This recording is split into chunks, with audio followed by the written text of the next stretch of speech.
ನಮಸ್ಕಾರ. ನನ್ನ ಹೆಸರು ಅನುರಾಧ ಶ್ರೀಧರ್.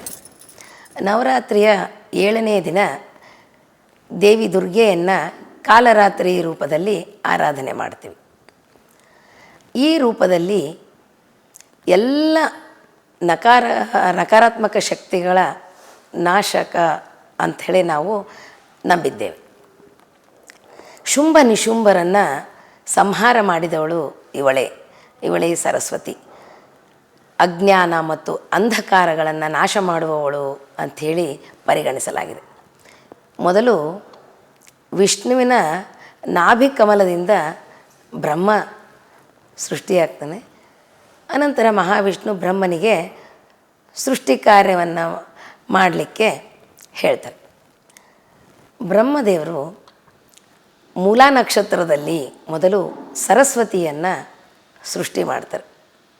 ಅವಳೇ ಶುಂಭ ನಿಶುಂಭರನ್ನು ಸಂಹಾರ ಮಾಡಿದಂತಹ ದೇವತೆ.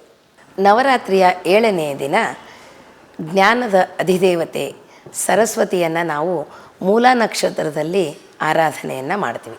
ಸರಸ್ವತಿಗೆ ಪ್ರಿಯವಾದ ಬಣ್ಣ ಒಂದು ಬಿಳಿಯ ಬಣ್ಣ. ಬಿಳಿ ಸ್ವಚ್ಛತೆ, ಶುದ್ಧತೆ, ನಿಷ್ಕಲ್ಮಶತೆ ಮತ್ತು ಶಾಂತಿಯ ಸಂಕೇತವಾಗಿದೆ. ಇದಿಷ್ಟು ಕಾಲರಾತ್ರಿಯ ಬಗ್ಗೆ ವಿವರಣೆ. ನಮಸ್ಕಾರ.